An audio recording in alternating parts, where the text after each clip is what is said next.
ఓం వసుదేవసుతం దేవం కంసచాణూరమర్దనం దేవకీ పరమానందం కృష్ణం వందే జగద్గురుం. ఓం శ్రీ రాధాకృష్ణాభ్యాం నమ. కృష్ణం వందే జగద్గురుం, అర్జునం వందే జగదేకవీరం. ఇప్పుడు శని వక్రించినటువంటి సమయం జూలై నెల 26, 27వ తేదీల్లో 2026 సంవత్సరంలో శని మరి మీన రాశిలో మనకి వక్రించడం అనేటటువంటిది జరిగింది.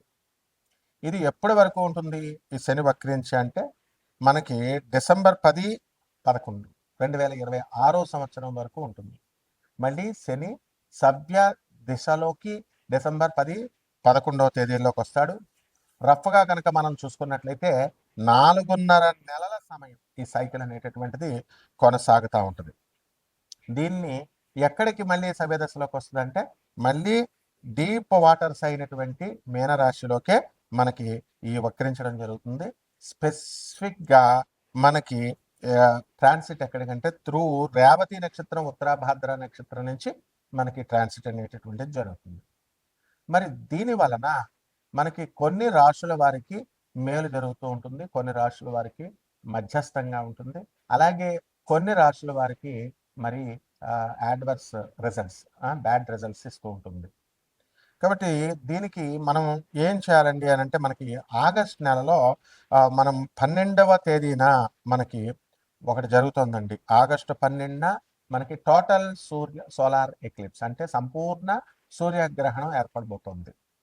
అసలు మనం ఆగస్టు 12న 2026 సంవత్సరంలో ఒక వెరీ రేర్గా జరిగేటటువంటి 6 గ్రహాల అలైన్మెంట్ అనేటటువంటిది, 6 ప్లానెట్ అలైన్మెంట్ అనేటటువంటిది జరుగుతుంది. ఏమిటి ఆ గ్రహాలు అంటే బుధుడు, కుజుడు, గురుడు, శని. ఈ గ్రహాలు 4 అయితే యురానస్ అండ్ నెప్ట్యూన్ అంటే రాహుకేతువులు దగ్గర దగ్గరగా ఉంటాయి.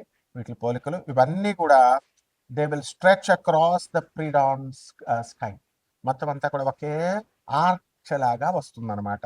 సో దీన్ని మనందరం కూడా నేకెడ్ అయితే చూడొచ్చు మనం ఖగోళంలో, ఆకాశంలో. బెస్ట్ టైం ఏంటంటే ఆగస్టు 12వ తేదీన దగ్గరగా 1 గంట నుంచి గంటన్నర పాటు మనకి ఎవరి ఊర్లో వాళ్ళకి లోకల్ సన్ రైజ్ లొకేషన్ ఏదైతే ఉందో ఆ లోకల్ సన్ రైజ్ టైంలో దానికంటే ముందు గంటన్నర ముందు మనకి ఈ 6 ప్లానెట్ల అలైన్మెంట్ కనబడుతూ ఉంటుంది. అలాగే ఈ యొక్క మనకి ఈ ఆకాశంలో ఈ స్ట్రెచ్ అయినటువంటి ఈ ఆర్క్ ఏమవుతుందంటే morning eastern and north eastern హారిజన్లో ఇది ఏర్పడుతుంది. అలాగే ఈ యొక్క ప్లానెట్ విజిబిలిటీ అనేటటువంటిది అంటే అందరూ చూడొచ్చు అండి దీన్ని అంటే బుధుడు, గురుడు, శని, కుజుడు ఇవి చాలా బ్రైట్గా కనబడతాయి. అండ్ మామూలు కళ్ళతో ఏ విధమైనటువంటి ఎక్విప్మెంట్, ఏ పరికరాలు అవసరం లేకుండా క్లియర్ స్కైస్, ఆకాశాలు కనుక కరెక్ట్గా ఉన్నట్లయితే దాంట్లో మనం చూడొచ్చు. అలాగే ఎయిడెడ్ ఐ ప్లానెట్స్ ఏదో ఒకటి మనం సహాయం తీసుకొని చూడాలి. యురానస్ని, నెప్ట్యూన్ని మనం ఏం చేస్తామంటే ఫెయింట్గా ఉంటాయి కొంచెం అవి, అందువలన బైనాకులర్స్ కానీ అంటే అంత కళావంతంగా ఉండవు అనమాట. బైనాకులర్స్ కానీ లేదా బ్యాక్ యార్డ్ టెలిస్కోప్ని మనం పెట్టుకొని మనం వాటిని స్పాట్ చేయొచ్చు అనమాట. అయితే ఈ రకంగా ఉన్నటువంటి ఈ యొక్క ప్లానెట్స్ అన్నీ కూడా ఆగస్టు 1 నుంచి 17వ తేదీ వరకు కూడా మనకి ఈ రవి ఏం చేస్తాడంటే కర్కాటక రాశిలో ఉంటాడనమాట. అలాగే ఆగస్టు 17 నుంచి సింహ రాశిలోకి ఈ యొక్క రవి గ్రహం వెళ్ళడం అనేటటువంటిది, ట్రాన్సిట్ చేయడం అనేటటువంటిది జరుగుతుంది. దాని వలన మనకి మేజర్ ఇంపాక్ట్స్ ఏముంటాయండి ఈ శని వక్రించడం వలన అంటే 7.5 జరుగుతుంది కదా ఏలినాటి శని కొన్ని ప్లానెట్స్కి. ఆ 7.5 ఫేజ్ జరుగుతున్నటువంటి వాళ్ళకి ఎవరికి కుంభరాశి, మీనరాశి, తర్వాత మనకి మేషరాశికి జరుగుతుంది. సో వాళ్ళ యొక్క కార్మిక్ ఏవైతే ఉన్నాయో రివరెన్స్, అవన్నీ కూడా కార్మిక్ ఎఫెక్ట్స్ అన్నిటిని కూడా మనము ఇంటెన్సిఫై చేస్తుంది. ఆ తర్వాత మనకి రెస్పాన్సిబిలిటీస్ అని కూడా మనకి బాధ్యతల్ని పెంచుతుంది, కార్మిక రివ్యూస్ని. తర్వాత వీటి యొక్క బాధ్యతల్ని కుంభరాశి వారికి, మీనరాశి వారికి, తర్వాత మేషరాశి వారికి జరుగుతుంది. తర్వాత డయాఫేజ్ అనేటటువంటిది జరుగుతుంది. అదేమిటంటే సింహరాశిలో అండ్ ధనుస్సు రాశి వాళ్ళకి వీళ్ళ యొక్క ఎవరికైతే జరుగుతుందో వాళ్ళందరూ కూడా శనీస్ వాళ్ళ దశలు జరుగుతున్నాయో, సో ఈ యొక్క స్క్రూటినీ జరుగుతుంది, శని స్క్రూటినీ. దానివల్ల ఎక్స్ట్రా కాషన్ ఫైనాన్సెస్లో కానీ, ధన విషయాల్లో, తర్వాత వర్క్ ప్లేస్ చోట స్ట్రెస్, ఇలాంటి విషయాల మీద ఎఫెక్ట్ అనేటటువంటిది పడుతుంది వీటి వల్ల. అలాగే బెనిఫిట్ అయ్యేటటువంటి రాశులు ఏమైనా ఉన్నాయి అంటే మనకి మేషరాశి, వృషభ రాశి, సింహరాశి, తులారాశి, మేనరాశి వారికి అందరికీ కూడా బ్రహ్మాండమైనటువంటి లాభాలు జరుగుతాయి. అలాగే మనకి ప్లానెటరీ ట్రాన్సిట్స్ జరుగుతున్నాయి. అది ఎవరికైతే దీనివల్ల గజకేసరి, గజలక్ష్మి యోగాలు, అలాగే బుధాదిత్య యోగాలు, ఇలాంటి యోగాలు ఎవరికైతే ఉన్నాయో వాళ్ళందరికీ కూడా ఈ యొక్క అన్లాక్ చేసి మొత్తము పాజిటివ్ షిఫ్ట్స్ వచ్చేలాగా వీళ్ళకి చేయడం జరుగుతుంది. ఈ రాశి వాళ్ళందరికీ కూడా ఎవరికైతే బుధాదిత్య యోగాలు, గజకేసరి యోగాలు వచ్చినాయో ఇంకా ఎక్కువ పెంచడం అనేటటువంటిది జరుగుతుంది. కాబట్టి మనము ఈ శని, ఏలినాటి శని అని అనగానే మొత్తం అందరూ కూడా భయపడతా ఉంటారు. అలాగే శని వక్రించినప్పుడు భయపడతా ఉంటారు. కానీ కొన్ని రాశుల వారికి ఏలినాటి శని సమయాల్లో కూడా మనకి ఈ యొక్క శని వక్రించిన సమయాల్లో కూడా మనకి మంచి జరుగుతూ ఉంటుంది. ఇప్పుడు ఈ యొక్క మైనస్ ఇంటూ మైనస్ ప్లస్ అవుతుంది ఫార్ములా.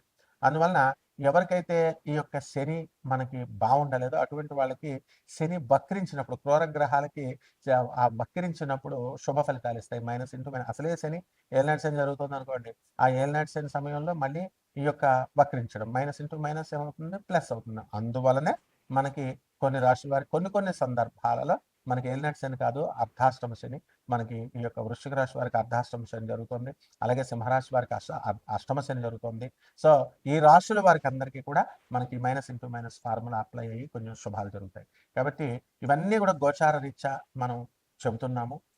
కోటాను కోట్ల మంది కామన్ ప్లాట్ఫామ్ మీద మీ వ్యక్తిగత జాతకాలలో మీకు ఎవరికైతే ఈ సాఫ్ట్వేర్ ఉద్యోగాలు చేస్తున్నటువంటి వాళ్ళకి ఉద్యోగాలు పోయినాయో లే ఆఫ్ల వల్ల, అటువంటి వాళ్ళకందరికీ మళ్ళీ ఉద్యోగాలు తిరిగి వస్తాయా రావా, వివాహాలు అవుతాయా అవవా, చాలా సంవత్సరాల నుంచి ఫైనాన్సెస్, ఇన్వెస్ట్మెంట్స్ మనం పెట్టుబడి పెట్టి ఉంచాము, అప్పులు ఇచ్చి ఉన్నాము, ఆ అప్పులన్నీ కూడా వస్తాయా రావా, ఇవన్నీ కూడా వ్యక్తిగత జాతకాలను బట్టే చెప్పాలి. కాబట్టి ఇటువంటి వాళ్ళందరూ కూడా కావలసినటువంటి వాళ్ళు మరి అందరూ కూడా మనకి కాంటాక్ట్ చేయొచ్చు.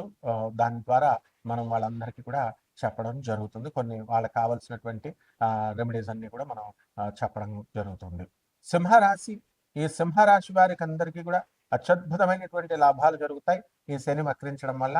కాబట్టి ఈ శనికి మనము అష్టమ శని వక్రించి ఉన్నాడు కాబట్టి నేను చెప్పినటువంటి మైనస్ ఇంటూ మైనస్ ఫార్ములా ఇక్కడ వర్కౌట్ అవుతుంది.